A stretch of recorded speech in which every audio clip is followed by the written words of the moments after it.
ဒီဟာလေးဘယ်လေးအဲ့ဆိုတော့တဏှာဆိုတာဟာဘယ်သူ့မှကောင်းကျိုးမပေးဘူးတဲ့တဏှာစိတ်နဲ့နေရင်ဟိုလူတော်လည်းမပေးဘူးကိုယ်တော်လည်းမပေးဘူးနော် relationship တစ်ခုမှာတဲ့မောပန်းနေပြီလို့ခံစားရတဲ့အခါခဏလေးအနားယူလိုက်ပါအောင်တဲ့ကိုအနားပေးပါကျင်တာပါတဲ့တရားကိုတရားမိကိုတာတဲ့အပြန်အလှန်ကိုညီနိုင်တာပိုကောင်းပါတယ်တဲ့အဝိတ္တနေရာမှာအချစ်ရှိနေတယ်ဆိုတာသိနေုံနဲ့လဲခြေနဲ့နှစ်သိမ့်နိုင်ပါတယ်တဲ့တရားရာဂိုင်နှုန်းပါဖက်ဖြစ်တယ်ဆိုတာဘယ်သူမှမရှိပါဘူးအဲ့ဒါလို့ဖြစ်နေတယ်ဆိုတာကလည်းအဲ့ဒီအရာဟာတကယ်အဆက်မှန်မဟုတ်ပါဘူးစမှန်တော့ချစ်ချင်းမေတ္တာနဲ့တွေ့ဖို့အချိန်ရောက်ပါပြီမိမိရဲ့ love life အတွက်မိမိကိုယ်တိုင်သာဆုံးဖြတ်ပါနှလုံးသားကိုဖွင့်ပြီးချစ်ချင်းမေတ္တာတွေကိုအပြည့်အဝလက်ခံယူလိုက်ပါ relationship တွေမှာရည်မှန်းချက်ပန်းနိုင်ကိုတွေလည်းရှိဖို့လိုအပ်ပါတယ်အခုလက်ရှိအခြေအနေထက်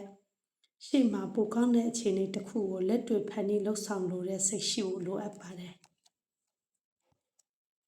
ကိုယ့်ရဲ့နှလုံးသားလေးကိုကုစားပေးဖို့ဆိုရင်ဒဏ်ရာဟောင်းတွေပုံပြဟောင်းတွေဘယ်သူကဘယ်လိုထင်မလဲဆိုတဲ့အတွေးဟောင်းတွေထားခဲ့ဖို့လိုအပ်ပါတယ်တစုံတစ်ယောက်စီကအများကြီးမမျှော်လင့်ထားပါနဲ့နည်းနည်းလေးလွှတ်ချနိုင်လေနည်းနည်းလေးစိတ်ချမ်းသာရလေပါပဲတယောက်တည်းပဲမဲ့အထီးကျန်မဆန်ပါဘူးတစ်ဖက်လူစီက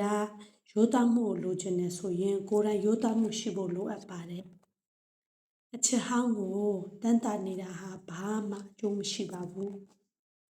ဘာမှမတွေးပဲအတူရှိနေရတဲ့အချိန်လေးကိုတန်ဖိုးထားပျော်ရွှင်ပါသူဟာကိုယ့်ထက်တာမနေဘူးဆိုရင်သူ့အပေါ်မနာလိုစိတ်ဖြစ်เสียအကြောင်းမရှိပါဘူး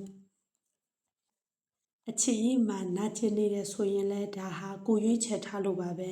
ဘယ်သူကြောင့်မှမဟုတ်ပါဘူးပြောချင်တာအချစ်ကြီးမှနာကျင်နေတယ်ဆိုတာအချစ်ကြီးမှနာကျင်အောင်တွေးတာလဲကိုပဲပျော်ရွှင်အောင်တွေးတာလဲကိုပဲလို့ပြောချင်တာပါ